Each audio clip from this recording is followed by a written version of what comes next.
Sedekah juga salah satu amalan yang paling powerful kalau soal rezeki. Gua seumur hidup nggak ngerasain dahsyatnya sedekah tuh nggak pernah. Selalu dibalasnya tuh berkali-kali lipat sama Allah gitu ya. Contoh misalkan gue sedekah 1 juta, nggak lama kemudian ada yang ngasih 10 juta. Ya kadang-kadang nggak berupa uang juga sih, kadang-kadang berupa barang, ya dikasih mobil gitu. Padahal gue sedekahnya sedekah uang gitu ya, yang jauh banget harganya dari harga mobil, tapi tiba-tiba Allah betul-betul kasih sesuai yang gue pengenin. 200 ribu dolar dalam hitungan kurang dari 2 minggu jadi 500 ribu dolar. Iya, 10 juta kalau sedekahin, jang, itu jadi 100. 7 miliar. Langsung to the point. Kira-kira 10 juta mau dinolin apa mau disisain? Dinolin. Beliau mau sedekah 10 juta isi tabungannya. Subhanallah. Makasih mas. Iya. Disedekahin lewat mana? Ya nanti diumumin. Oke, kalau pengen punya 10 miliar, lu sedekah 1 miliar dong. Saya lupa minta kaya sama Allah. Saya lupa minta banyak duit sama Allah. Padahal Allah itu maha kaya, maha membagikan rizki. Betul. Dan ingat-ingat baik-baik omongan saya. Ya Allah, aku sholat menghadapmu di malam hari ini. Aku sholat menghadapmu di pagi hari ini. Kondisi keuanganku seperti ini. Ya Allah, saya pengen Camry warna merah. Istri saya amin. Ya Allah, saya pengen Camry warna merah. Istri saya amin. Ya Allah, saya pengen Camry warna merah. Istri saya bilang amin. Saya pengen Camry-nya warna merah tahun 2014. Nah begitu saya lihat STNK-nya, ini mobil tahun 2012. Kemudian saya bercanda sama Allah. Saya bilang begini, ya Allah, emang engkau tidak kenal tahun? Kan saya... Kapan seseorang itu disebut sebagai cinta dunia? Ada 5. Kita bahas supaya kita mampu untuk mengenali apakah kita termasuk di dalamnya atau tidak. Yang pertama, kapan seseorang itu secara fix dan confirm itu disebut sebagai cinta dunia? Yang pertama, kalau dia itu menjadikan seluruh ibadahnya, ketaatannya, ibadah dan ketaatan yang dia lakukan pada kehidupan itu, harusnya ibadah dan ketaatan itu diniatkan untuk mendapatkan pahala di akhirat dan di surga. Tapi kalau orang sudah jatuh cinta sama dunia, maka seluruh ibadah dan ketaatan yang dia lakukan dan dia kerjakan bukan untuk mendapatkan rumah di surga, tetapi seluruh ketaatan dan ibadah itu dikerjakan, dilaksanakan untuk mendapatkan sekeping dari urusan dunia. Ini hati-hati nih. Jadi kalau orang itu terindikasi bahwasanya dia itu jatuh cinta sama dunia, maaf ya, ibadah yang harusnya ibadah itu diniatkan untuk akhirat, kalau orang jatuh cinta sama dunia itu enggak. Ibadah pun yang harusnya diniatkan untuk akhirat, dia niatkan untuk dunia. Sehingga ibadah yang dilakukan itu hanya untuk menunjang supaya dunianya itu menjadi sukses. Sholat, tapi untuk proyek. Puasa, tapi supaya dagangannya laku. Sedekah, supaya kemudian dia mendapatkan profit dan mendapatkan keuntungan yang besar. Padahal kita harus paham, harusnya seorang mukmin itu memahami sholatnya, puasanya, sodakohnya itu bukan untuk membangun dunia dia, tapi sesungguhnya seluruh ibadah kita itu untuk membangun akhirat kita. Karena rumah kita di surga itu tidak bisa kita bangun kecuali dengan komponen ketaatan-ketaatan yang kita lakukan pada kehidupan di dunia. Orang kalau sudah kesetrum dengan cinta kepada dunia, bukan hanya mubah yang dijadikan untuk mendapatkan dunia. Kalau perkara mubah untuk dijadikan dunia memang boleh. Tapi kalau orang kesetrum dengan urusan dunia, maaf, sampai urusan akhirat pun dia niatkan untuk mendapatkan dunia. Dan ini termasuk salah satu perkara yang tanpa kita sadari dibenci sama Allah. Banyak orang hari ini kalau melakukan ibadah itu yang dipikir pertama kali itu untuk mendapatkan profit dan margin. Sedekah, Tapi niatnya bukan untuk mendapatkan akhirat, supaya padam api neraka. Karena api neraka tidak bisa padam kecuali dengan sedekah. Tapi ternyata kita menjumpai ada orang sedekah, niatnya supaya dagangan dia itu laku. Padahal ini satu kesalahan, ikhwan. Maaf ya, Allah itu membagi dunia kepada kita itu bukan berdasarkan ibadah. Tapi Allah itu membagi dunia dalam kehidupan kita berdasarkan takdir yang ditetapkan oleh Allah 50.000 tahun sebelum Allah menciptakan langit dan bumi.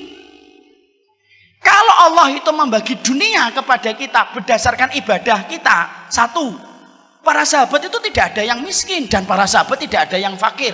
Padahal faktanya mu'dhamus sahabati fuqara. Padahal faktanya rata-rata para sahabat itu miskin. Padahal mereka ibadahnya lebih tinggi daripada ibadah kita. Kenapa para sahabat itu miskin padahal ibadahnya luar biasa? Di situ kita mendapatkan sebuah bukti. Allah bagi dunia bukan berdasarkan ibadah. Yang kedua, kalau Allah itu membagikan dunia kepada kita berdasarkan harta, berdasarkan ibadah, berarti orang-orang yang tidak beriman itu harusnya tidak punya duit. Orang yang tidak beriman, yang tidak pernah dzikir pagi, dzikir petang, apalagi datang ke kajian kayak gini, harusnya tinggalnya mereka di bawah jembatan. Tapi kenapa banyak orang kafir yang tidak beriman? Mereka hartanya lebih banyak daripada kita, mobilnya lebih bagus daripada kita, motornya lebih bagus daripada kita, kemana-mana pakai jet pribadi. Kita pakai pesawat itu pun yang ekonomi, yang bagasinya bayar sendiri lagi, ya kan? Kalau memang ibadah, kalau memang dunia itu dibagi berdasarkan ibadah, harusnya mereka itu lebih miskin daripada kita. Tapi kenapa kita menjumpai orang yang tidak beriman? Kenapa mereka itu hartanya lebih banyak daripada kita? Di situ kita menjumpai bahwasanya Allah itu membagikan dunia bukan berdasarkan ibadah, tapi berdasarkan takaran takdir. Jadi maaf ya ikhwan ya, saya ingin membuka sebentar. Antum namanya siapa, akhi? Hah? Asmaun, Masya Allah. Umur berapa, akhi? 19 tahun. Kalau Asmaun ini, antum ditakdirkan mendapatkan rezeki 10 miliar. Walaupun antum jarang tahajud, kira-kira 10 miliar datang atau tidak datang? Apa? Datang atau tidak datang? Insya Allah datang dan tidak? Datang atau tidak? Insya Allah datang. Umar minta, kalau saya ditakdirkan mendapatkan uang 50 miliar, kalau saya jarang sholat duha, kira-kira 50 miliar itu saya dapatkan atau tidak saya dapatkan? Dapatkan. Jadi ternyata sholat duhanya kita itu tidak ada kaitannya dengan dunia. Urusan tahajud kita itu tidak ada kaitannya dengan materi. Tapi ternyata urusan akhirat kita itu ditopang dengan ibadah kita di dunia ini untuk mendapatkan akhirat.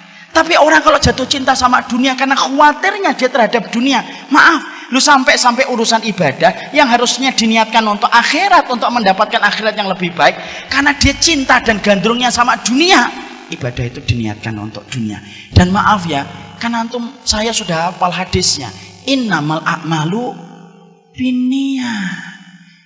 Segala sesuatu itu tergantung niatnya. Jadi bisa jadi kalau ada orang nanti beribadah, kok niat pertamanya tidak ada yang menggerakkan dia ketika beribadah kecuali karena ingin mendapatkan sekeping dari kenikmatan dunia, dikasih sama Allah. Tapi maaf, di akhiratnya mungkin tidak lagi dikasih oleh Allah, karena balasannya sudah Allah sempurnakan pada kehidupan kita di dunia. Ada orang nanti ketika disidang oleh Allah dalam pengadilan akhiratnya, dia bingung, loh Allah, mana sholat tahajud saya? Allah jawab, loh sholat tahajud kamu kan supaya dagangan kamu laku. Sudah aku jadikan laku kan daganganmu yang ada di pasar. Dan tidak ada lagi balasan. Bisa jadi kalau ada orang setiap hari taklim kayak saya, tapi niatnya hanya untuk menggenggam dunia dan bukan niat-niat yang pertama untuk menyampaikan kalimat Allah. Bisa jadi ketika ditimbang oleh Allah, dia bertanya, loh saya taklim setiap hari, kok nggak ada di dalam mizan saya, itu kemana taklim saya setiap waktunya ketika dakwah? Jawab lagi sama Allah, taklim kamu itu kan supaya kamu itu menumpuk-numpuk kekayaan. Sudah aku jadikan kamu menumpuk kekayaan kan ketika di dunia, dan akhirnya tidak ada lagi balasan di dunia, di akhirat.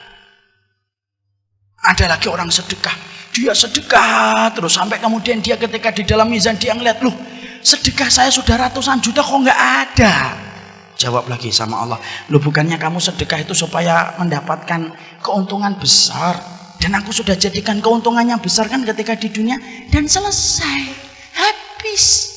Disebabkan ketika kita menjadi orang cinta sama dunia, saking khawatirnya kita untuk menjadi orang yang tidak punya apa-apa, loh sampai urusan akhirat pun kita paksa dan kita seret urusan akhirat itu untuk urusan dunia, padahal itu salah satu perkara yang merusak ibadah kita kepada Allah.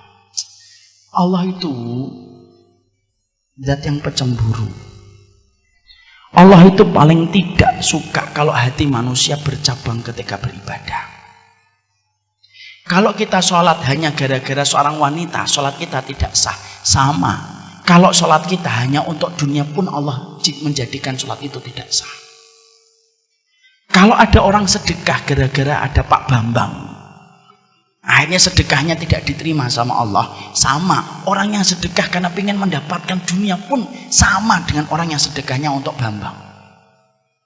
Dan akhirnya tanpa disadari itu merusak pada kehidupan kita.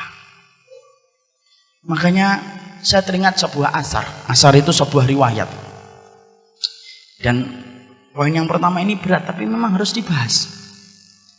Ada seorang ulama besar namanya Abdullah bin Mubarak, seorang tabi'in, tapi dia termasuk min kibari tabi'in. Min kibari tabi'in itu tabi'in tapi kedudukannya paling tinggi, Pak.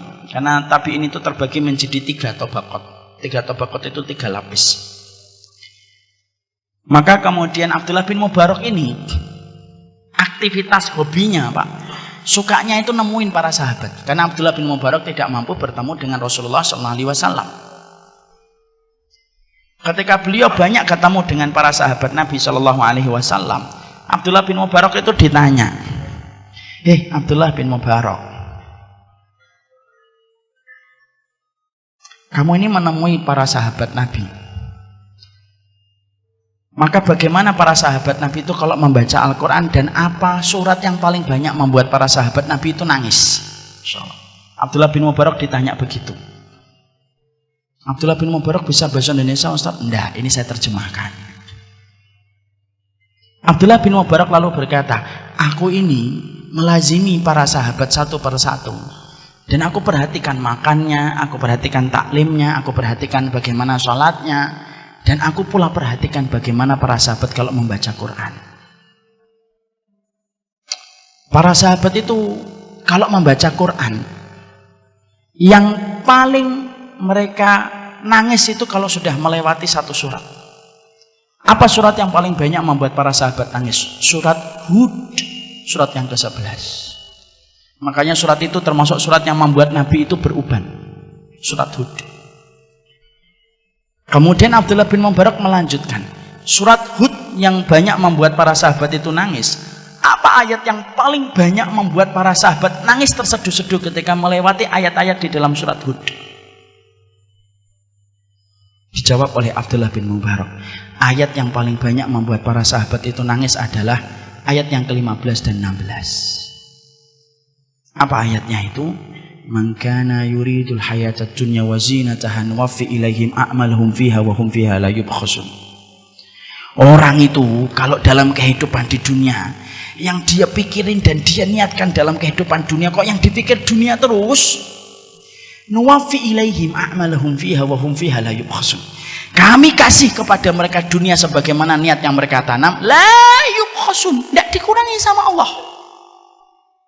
Orang kalau niatnya di dalam sholat, kok niatnya untuk dunia, dikasih dunia sama Allah sesuai niat yang dia tanam. Kalau ada orang kok dia sedekah, lalu sedekah itu niatnya untuk mendapatkan harta, mendapatkan mobil, mendapatkan rumah, hanya itu niatnya, Allah kasihkan rumah sebagaimana niat yang dia tanam. La yubkhasun, kata Allah, tidak dikurangi sama Allah. Tapi ingat, ayat ini tidak berdiri sendiri. Ada ayat yang ke-15, ada pula ayat yang ke-16. Apa ayat yang ke-16? Ulaika alladzi laisa lahum fil akhirati illan nar wa habita ma sanau fiha wa batilum ma kanu ya'malun. Orang-orang yang semacam ini, kata Allah, maka bisa jadi nanti ketika di akhirat, ketika mereka di akhirat tidak mendapatkan apapun dari apa yang telah mereka lakukan di dunia, kecuali yang mereka dapatkan itu adalah neraka. Sia-sia apa yang mereka lakukan, batal atas apa yang mereka usahakan. Akhirnya di neraka tidak dapat apa-apa. Makanya sampai kita menjumpai sahabat Abdurrahman bin Auf.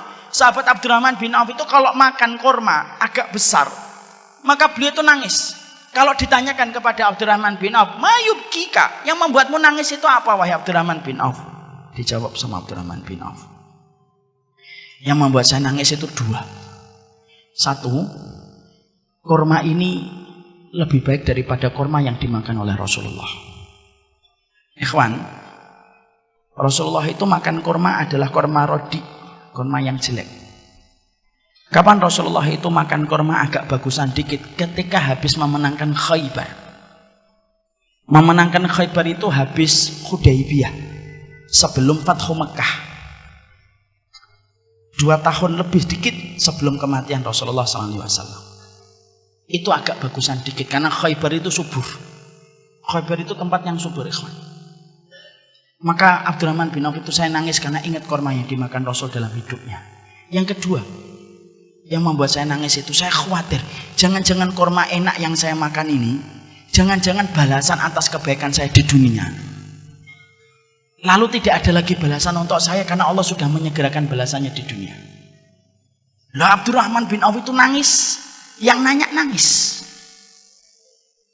Disebabkan ketakutan mereka, jangan-jangan amal mereka hanya diniatkan untuk dunia, sudah dibalas di dunia.